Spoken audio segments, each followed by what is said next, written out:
오늘 하나님께서 주신 말씀은 골로새서 3장 13절, 골로새서 3장 13절 말씀입니다. 다 함께 합독하시도록 하겠습니다. 누가 누구에게 불만이 있거든 서로 용납하여 피차 용서하되 주께서 너희를 용서하신 것 같이 너희도 그러하고. 아멘. 부부가 결혼을 하면 어떻게 됩니까? 같이 살게 됩니다. 그래서 부부가 같이 살면 모든 것을 함께 하게 됩니다. 식사도 함께 하고 잠도 같이 자고, 그래서 모든 것을 이제 삶을 같이 나누죠. 시간도 같이 나누고 추억도 같이 나누고 인생도 같이 나눕니다. 그래서 우리는 흔히 부부는 일심동체라고도 하고, 그래서 부부는 모든 것을 함께하는 운명공동체, 경제공동체라고도 합니다. 근데 이렇게 모든 것을 다 함께하는 부부이지만 절대로 같이 하면 안 되는 것이 있습니다. 흔히 아무리 부부여도 이것만큼은 같이 하지 말라라고 하는 것이 있습니다. 그것이 무엇인 줄 아십니까? 운전 연습입니다. 운전 연습은 절대로 같이 하지 말라고 합니다. 왜 그럴까요? 그렇게 운전 연습을 같이 하게 되면 보통 한 명의 배우자는 운전을 잘하는 사람이어서 가르쳐주고, 한 명은 이제 운전이 미숙해서 배우는 입장이 될 텐데, 그렇게 해서 이제 같이 운전을 해서 이렇게 도로로 나가면 어떻게 돼요? 멈춰! 이런 경우 많죠. 운전이 미숙한 사람이 이게 운전하다 보면 당연히 위험한 순간이 나올 수가 있고, 그러면 옆에 있는 이 가르치는 입장의 배우자는 사고가 나면 크게 다칠 수도 있고, 또 자동차가 상하는 큰 재산상의 피해가 있을 수도 있기 때문에 당연히 흥분하고 놀라고, 그래서 이제 갑자기 다급해서 큰 소리를 외치기도 합니다. 하지만 운전이 미숙한 쪽에서는 어떨까요? 아니 왜 나한테 소리를 지고 그래? 이렇게 되지 않습니까? 그게 당연하죠. 왜냐? 이 운전이 미숙한 쪽에서는 왜 소리를 지른지 몰라요. 왜냐? 운전이 미숙하다 보니까 이게 위험했던 상황인지조차도 잘 모르는 경우가 있기 때문입니다. 그래서 운전을 가르치는 입장에서는 위험하니까 덜컹하고, 아니 왜 또 이런 위험한 상황을 만드느냐 하면서 원망스러운 마음이 생길 수도 있고, 운전이 미숙해서 배우는 쪽에서는 자신한테 왜 이렇게 소리 지른지는 생각을 하지 못하고 자신한테 소리를 질렀다는 것 하나만 생각하면서 마음이 상해 있을 수 있습니다. 그렇게 운전이 미숙하다 보면 이런 위험한 상황이 나올 수 있는 것은 너무나 당연한 일입니다. 그런데 이렇게 운전이 미숙하거나 운전 중에 위험한 상황이 비단 이런 부부 사이에서만 그러겠습니까? 아닙니다. 도로에 나아가서 운전하니다 보면 무법천지입니다. 얼마나 위험한지, 자기만 잘한다고 해서 운전이 잘 되거나 위험하지 않은 것이 아닙니다. 도로에 나간 이상 언제 어디서 사고가 일어날지 모릅니다. 얼마나 위험한지 모릅니다. 이렇게 운전을 하는데 갑자기 깜빡이도 안 켜고 휙 들어온 경우도 있고, 차들이 이게 다 멈춰서 있는데 갑자기 보이지 않는 곳에서 총알같이 오토바이가 나타나는 경우도 있고, 또 이게 가는데 갑자기 자동차가 앞에 있는 차가 아무 이유 없이 그냥 멈춰 있는 경우도 있고, 길에서 너무 좁은 곳에 갑자기 저 중앙선을 침범해서 지나가는 상대편 그 차도에 차가 오기도 합니다. 이게 하나하나가 다 그 등골이 오싹해지는 그런 상황인데, 놀라운 것은 제가 말씀드린 이 모든 사례는 어제 차량 운전을 하는 어제 단 하루 만에 모두 일어난 일입니다. 그러니까 그만큼 너무나 자주 일어나는 일이고, 너무나 일상적이고, 너무나 항상 있는 일반적인 일이라고 할 수 있습니다. 그런데 그렇다고 해서 우리가 저 상대방을 저렇게 위험하게 운전하는, 저 미숙할지도 모르고 하여간 굉장히 큰 위기 상황을 만들어낸 상대방을 욕할 수 있을까요? 아닙니다. 왜냐면 저도 그런 식으로 운전하는 경우가 분명히 있습니다. 주정차 위반이라고 써져 있는 곳에서 잠시 대놓고 있는 상황이 있을 수도 있고, 운전을 그 차가 이렇게 많이 지나가는 곳에서 당연히 차가 서 있는 경우도 가끔 있고, 저도 처음 가는 초행길이다 보면 길을 잘 모르니까 무리하게 끼어들기도 하고 내비 보고 가다 보면 여기 가야 되네 하면서 그제서야 차선 변경하기도 하고, 그렇게 하다 보니까 저도 위험하게 미숙하게 운전을 하는 경우가 있습니다. 그러니까 여기서 알 수 있는 게 무엇일까요? 저도 상대방에게 용납받을 일들이 많고, 그러니까 상대방도 제가 용납을 해야 되는, 그렇게 해야만, 그러니까 이제 제가 용납을 해주는 만큼 저도 용납을 받는 거고, 저도 용납을 받아야 이 길 위에서 다 함께 운전을 하고 자동차로 어딘가를 행선지를 향해서 갈 수 있다는 뜻이 됩니다. 근데 이게 비단 운전만의 이야기는 아니겠죠? 우리 신앙생활에서도 비슷한 것을 볼 수 있습니다. 신앙생활은 물론 혼자 하는 것들도 있습니다. 기도는 본질적으로 혼자 하는 일이고, 또 성경 읽기 같은 경우도 자신이 스스로 의지를 가지고 읽어야 합니다. 하지만 그럼에도 불구하고 신앙생활의 많은 부분은 우리가 이웃과 함께 합니다. 어떤 것들이 있을까요? 예배는 우리가 함께 드리죠. 또 기도에도 우리가 함께 드리죠. 그렇게 우리가 하나님 앞에서 함께, 이웃과 함께, 공동체와 함께, 교인들과 함께 드리는 것이 너무나 많습니다.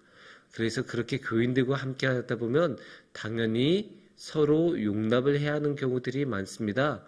그래서 오늘의 말씀을 통해서 이렇게 용납하는 것에 관해 함께 이야기를 나눠보면 좋겠습니다. 오늘의 본문 말씀은 골로새서 말씀입니다. 골로새서는 어떤 말씀이냐? 골로새에 있는 어떤 공동체, 교회를 향해 썼던 편지입니다. 그러니까 오늘의 말씀이 들어있는 골로새서 전체가 애초에 공동체를 향한 말씀이기 때문에 이 골로새서 자체가 이미 공동체 생활을 염두에 두고 있는 말씀이라고 생각할 수 있습니다. 그래서 이 공동체를 향해서 이 말씀은 어떻게 하냐? 어떤 말씀을 전하고 있냐? 13절 말씀에서는 이렇게 말씀을 하고 계십니다. 누가 누구에게 불만이 있거든 서로 용납하여 피차 용서하되 주께서 너희를 용서하신 것 같이 너희도 그러하고, 이렇게 말씀을 하고 있습니다. 저는 여기서 이 도입부부터 눈에 들어오고 이 도입부부터 주목을 하고 있습니다. 누가 누구에게 불만이 있거든. 이 말은 결국 무엇입니까? 이 골로새 공동체 안에 서로에게 불만이 있고 갈등 상황이 일어났다는 것 아니겠습니까? 다 잘 지내는데 뜬금없이 누가 누구에게 불만이 있냐? 이렇게 물어보지는 않겠죠. 애초에 그 공동체 안에서 불만이 있으니까 그거를 잘 알고 거기에 대해서 생각을 하면서 쓰는 것 아닙니까? 그런데 이렇게 불만이 있다는 것은 이상한 것이 아닙니다. 그래서 오늘의 말씀도 이 골로새 공동체에 대해서 타박을 하고 왜 서로에게 불만을 갖냐 이렇게 혼내는 것이 아닙니다. 지금 이렇게 불만이 있고 갈등이 있다는 것을 분명히 인지하고 있는 것입니다. 현실 상황을 그대로 바라보고 이해하고 그거를 인정하는 것이죠. 그냥 덮어놓고 쉬쉬하는 게 아니라 그래 우리 안에 문제가 있다 그렇게 받아들이고 있는 거죠. 근데 이거는 이상한 것이 아니고 잘못된 것도 아닙니다. 왜냐? 우리가 서로 같이 살아가다 보면 그런 갈등 상황은 분명히 일어나기 때문입니다.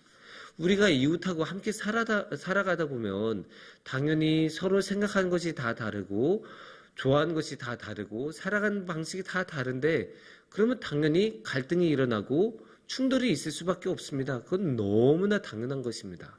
그거는 어느 누구도 타박할 수도 없고 우리가 인간으로서 살아가는 이상 일어날 수밖에 없는 일입니다. 그런데 물론 이걸로서 멈출 수는 없습니다. 여기서 우리는 공동체로서 살아가기 위해서 분명히 이 서로에게 불만을 갖는 상황에 대해서 해결을 해야 합니다.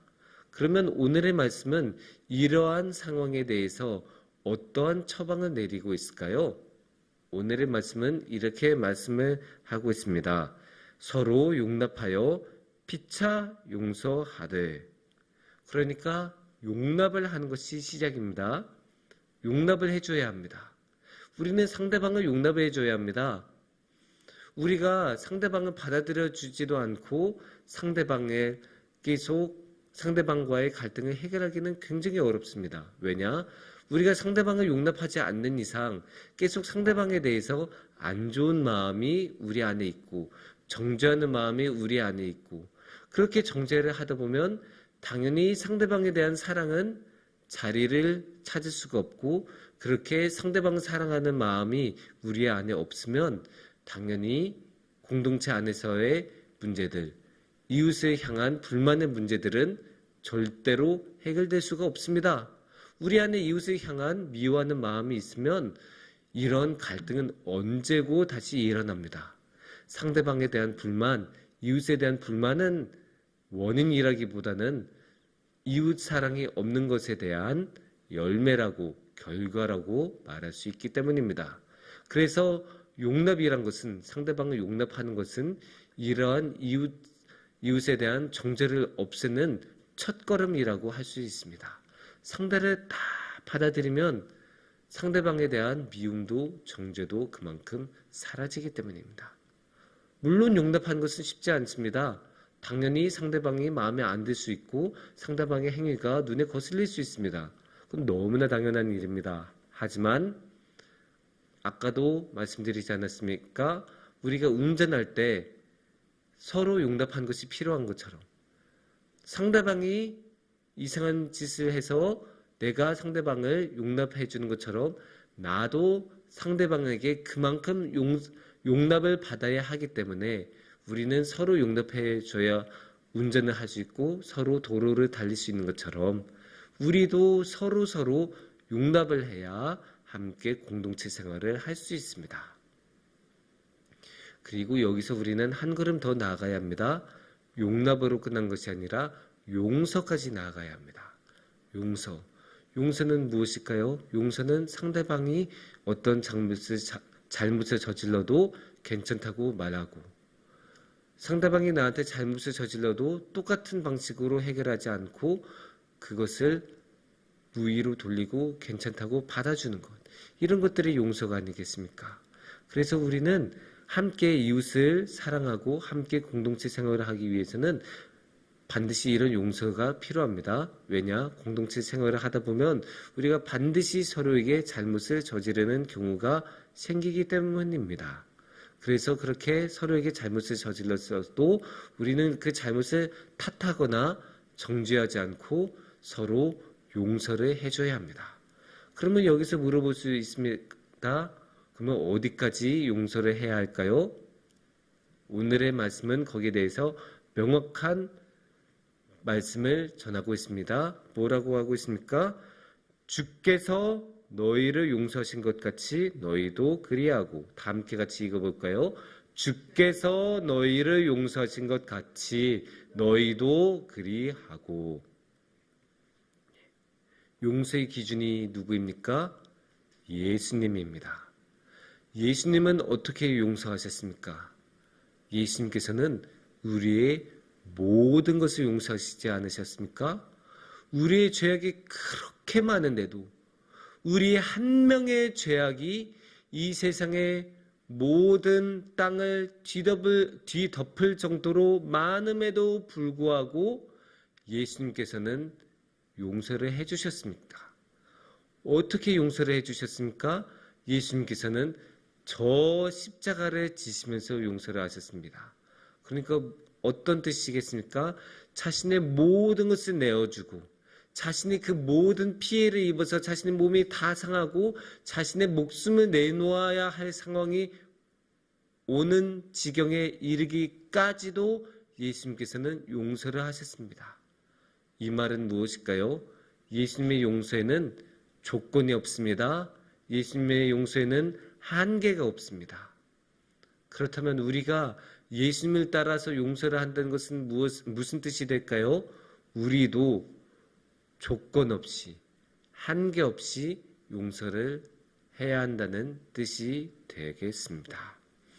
그래서 우리가 이렇게 한계 없이, 조건 없이 용서를 할 때 우리는 우리의 이웃을 더욱더 마음에 품고 사랑할 수 있을 것입니다. 사랑하는 성도님들, 이렇게 길게 용납과 용서에 대해서 말씀을 드린 이유는 간단합니다. 이 용납과 용서가 이웃사랑의 첫걸음이기 때문입니다. 그리고 이 이웃사랑이 얼마나 소중하고 중요한지에 대해서는 하나님께서 그리고 성경이 이 이웃사랑을 얼마나 중요하게 여기는지에 대해서는 이미 지난 수요 예배 때 말씀을 드린 적이 있습니다.